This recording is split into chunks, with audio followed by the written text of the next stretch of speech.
Brian can't get over it. Brian can't do that. Brian wants to be perennially young. Okay, sorry, we can just come right in.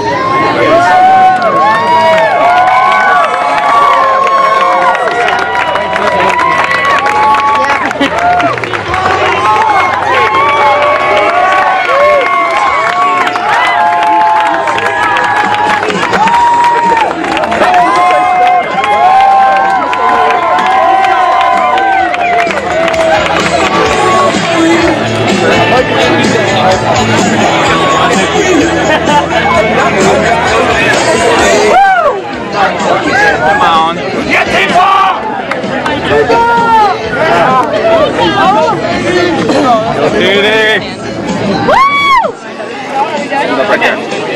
Hi everyone! My name is Katie Ozell and I would like to introduce, I would like to thank you for coming out today.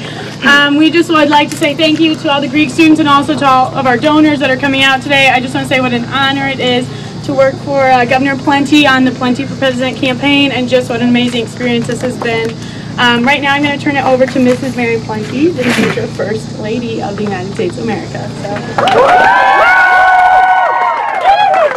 Thank you. Normally, actually, when I do an introduction of my husband, it's this really serious thing. It's a little more it's a tricky thing to do when I got the Greek system out and all of that, and I can't do my, casual heartwarming things. So you know what I am going to do? I am going to introduce my daughters. Now, I'm going to embarrass them because, of course, it's my job as a parent to introduce them and embarrass them both. Anna, Mari, you guys got to come up here. Come on, take a moment. Tim and I have been married almost 24 years. This is Mara. She's our 15-year-old. This is Anna. She's 18. Okay, I have to confess, Anna is going to KU. She is sorry. Rock Chalk Jayhawks, sorry guys. That's fun. It's true, but thank you very much. We really appreciate this. I will tell you this, and I know it. I feel like in your space, obviously, I could be your mother, and I am. Actually, on Monday we're going to drive Anna down to Lawrence, Kansas, but Tim and I have been married almost 24 years, and I will tell you, as you go through life, and you're at a stage in life where I know you're making big decisions, trying to decide relative to your major, your career, maybe who you might decide to marry over the course of your lifetime. This is a really important slice of life, and I want to tell you that my husband is someone who I met when I was in my mid-20s, and when I met him, I knew he was someone extraordinary. I knew that he was a remarkable person. I knew that he was gifted. I knew that he had great potential. I didn't know exactly where life would lead us together, but it has been a remarkable journey. He's an amazing person. It's not just that he's terrific from a policy standpoint or political standpoint, but he is a person whose head and heart are truly connected. And I am certain, after 24 years of marriage, and I've seen it all, if you can imagine what I've seen over the course of 24 years, challenges, good times, bad times, the whole deal, I am absolutely positive that he has the judgment, the wisdom, the discernment, the character, and the experience to be the best and the most amazing next president of the United States of America. My husband.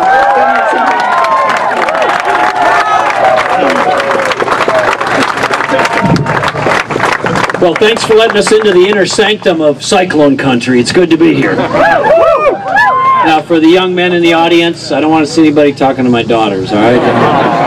You know what I'm saying? You know what I'm saying? Hey, thanks for coming out. I know it's the weekend and you got a lot going on and it's sunny out here and hot, but I want to just share with you a few thoughts about why we're here and what we're doing, what we're trying to accomplish on behalf of America. As we come up to the stage, you heard in the background Kid Rock singing Born Free.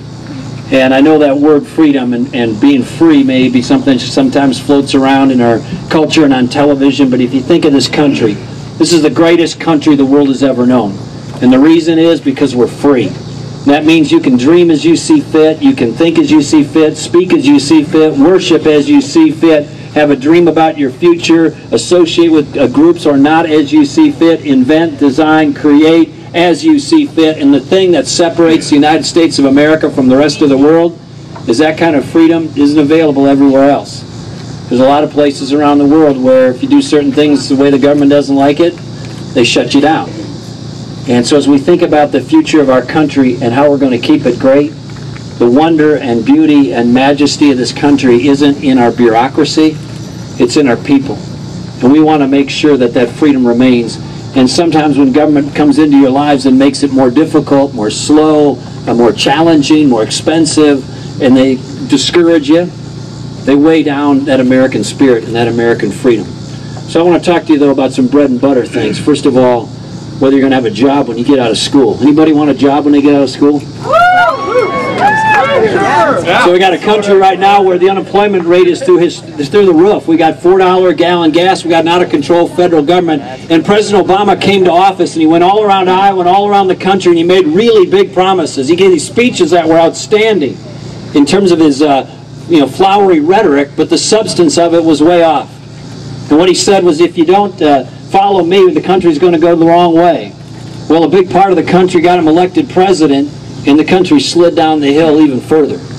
And when he was running for president, he came through Iowa and he said, you know what, we're going to have to fix this health care system because it's out of reach for people. And then he said he was going to do it with Republicans. He was going to do it on a bipartisan basis. He was going to try to hold down costs. He was against the individual mandate as a candidate. And what that means is, the government, under Hillary Clinton's proposal, was going to force you to buy a good or a service. If not, they were going to penalize you. And he said, no, we're not going to do it that way when he was a candidate. And then he went to Washington, D.C. and did the exact opposite. In fact, today, one of the courts, U.S. Court of Appeals, held that individual mandate unconstitutional.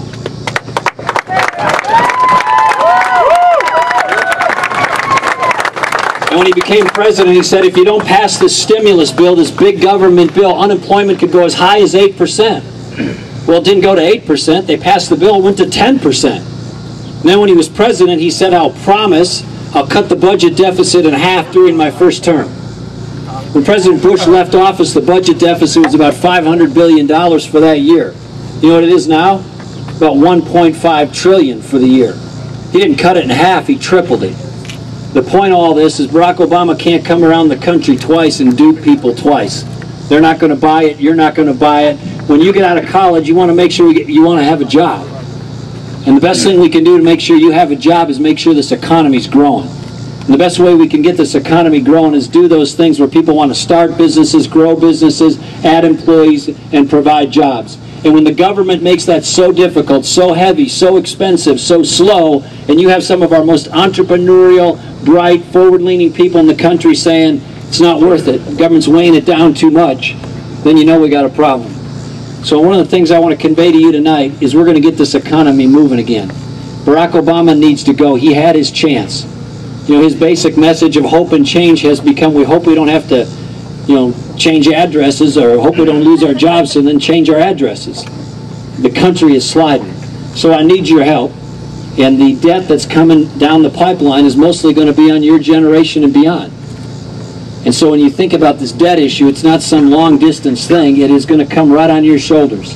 And the government's going to come knocking on your door asking for more and more and more as they keep racking up more and more and more debt. And so we got to make sure we get that under control. When I was governor of the state of Minnesota, we got government spending under control. We balanced the budget every time I was governor and made sure that that state got from way out of control in terms of its finances to something that was stable. Now, I want to make one last appeal to you. If you're concerned about the direction of the country, you got to get involved. I know your school's starting up and there's moving back in and all the things you got to deal with. But as you know, 5 minutes from here, there's a big event tomorrow, the Ames straw poll. It's going to have a lot to say about who the candidates are who are going to be going forward as President of the United States. And we need you to come by even for an hour or less. Go to our tent. You can get a ticket. You got to have a ticket to vote. The tickets are free. We'll give them to you. And then you can go vote. And at the tent, you can also get free Famous Dave's barbecue, free Dairy Queen blizzards, and you'll get some free T-shirts if you want those. And again, the voting's from 10 to 4. You just swing by at any time during the day, and we'd love to have you. It'll make a big difference to the outcome of that thing tomorrow.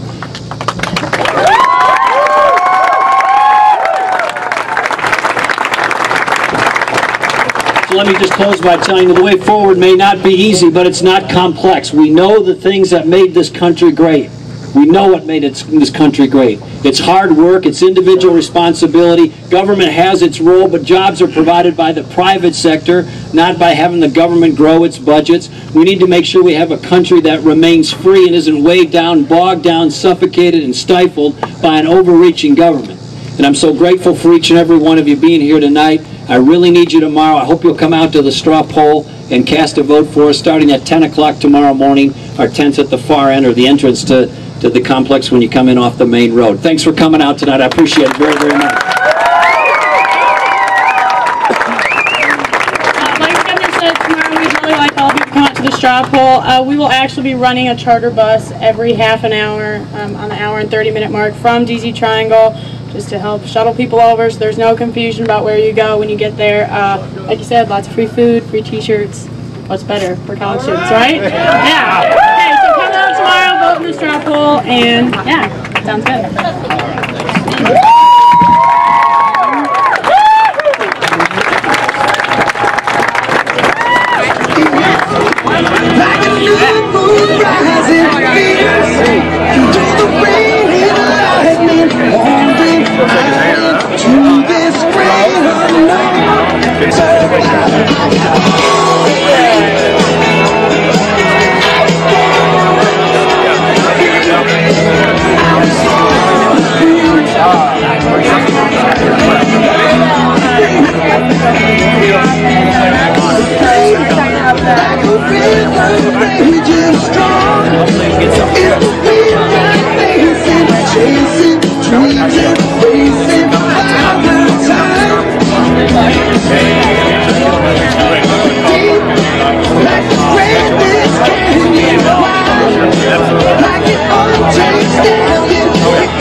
A lot of fun. Yeah, I like fun. Hang in there.